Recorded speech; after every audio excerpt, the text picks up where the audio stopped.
We'll start with Hawthorn, who's probably been the biggest player so far in the trade period. Some massive shocks. No, don't think too many people saw some of the outs that Hawthorn's had coming.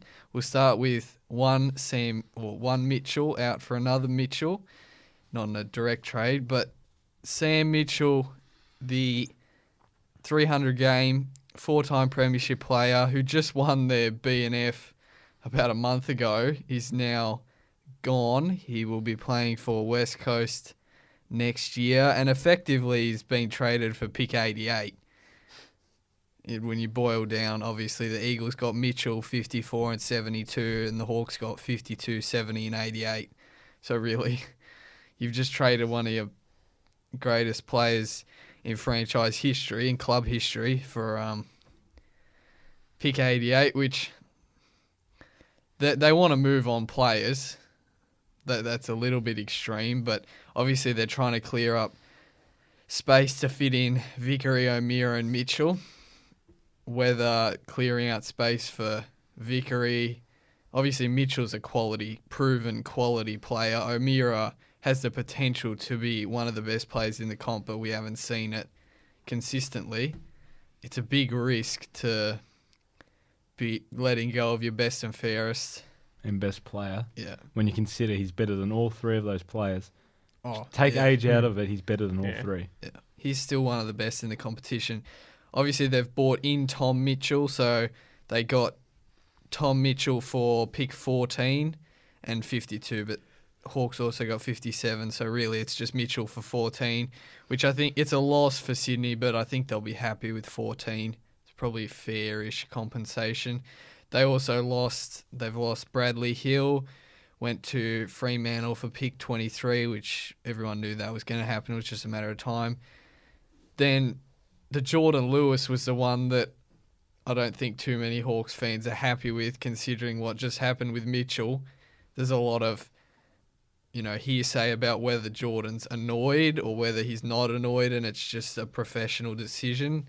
I don't think anybody other than Lewis probably knows that for sure, but it's clear that something went wrong because he thought that he was going to be their next captain, and within a couple of weeks he's gone from being their next captain to being traded, which that's not the plan. I don't think that was the plan for Clarkson. I don't think that was the plan for Hawthorn. It would be good to know if they would have got rid of Sam Mitchell if they knew Jordan Lewis was leaving. Yeah, well, that's the thing. I don't think that they were. I think that they were maybe planning to get rid of one of them. I don't think they were trying to get rid of both of them. It's funny as well. At the start of the trade period, we all knew they were going to get O'Meara and Tom Mitchell, and we thought that they would complement the likes of Sam Mitchell and Jordan Lewis. Yeah. Now they're actually replacing Sam Mitchell and Jordan Lewis, so it'll be interesting to see how they start or how they go next year at Hawthorn. Especially when we talked about when they were still alive in the finals race, their issue being they're too reliant on the Mitchell and Lewis and those types. If they didn't fire, their next midfield brigade didn't come through, and now they don't have those guys to fire. So they're still going to have to play those C-grade players. Yeah. So there's going to be a lot of pressure on Tom Mitchell and O'Meara to perform because they've pushed out two club legends, even Vickery for $500,000. 100,000 less than what Sam Mitchell was getting. Yeah. Not worth it. No, I don't think. But I think they hit panic stations. Vickery is probably going to be replacing Joe Roughhead. I'll be very surprised if he comes back. Yeah, we'll have to wait and see. Obviously, that's more of, what he's going through is more important than playing football, so we'll have to see what happens there. They also, interesting trade, they gave up 23, 36 and their first round pick next year for pick 10 and 68 from the Saints, which is obviously to try and get O'Meara. It's a lot to give away, especially their first round pick next year. What has happened with Hawthorn is it happens a lot when a team focuses on trying to get one player.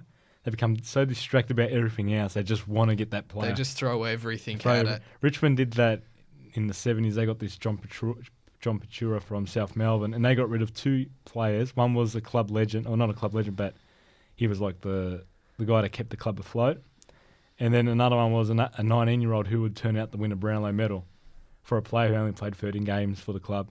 It looks like Hawthorn's doing the same. They got rid of the next captain, and one of their best players of all time, to bring in Jago O'Meara, a player who we don't even know if he'll ever It's ever a reach lot his to peak. risk for Jake. Like, I understand the Mitchell one because he's a proven, really good player in a team that had a stacked midfield and he wasn't even given the opportunities to shine. So I understand they're really wanting to get him in. The O'Meara, though, is a massive risk to push out club legends for someone who hasn't been able to really get on the park the last 2 years. So that's a huge risk, but we'll wait and see. I mean, it is cold by Hawthorn in terms of how to deal with your legends, but it is clinical. It is how Hawthorn work. If it works and they manage to turn their list over, Everyone's going to do it. yeah, and fast track their way to the next flag. I don't like it because it's turning AFL football into American Exactly. sport, It's and turned into a business. I don't like American sport. I've said that before. It becomes an industry. Basically, players are bigger than the club, Yeah. and no one's bigger than the club. Yeah, exactly. I think it'll be a turning point depending how well or not it works for other clubs.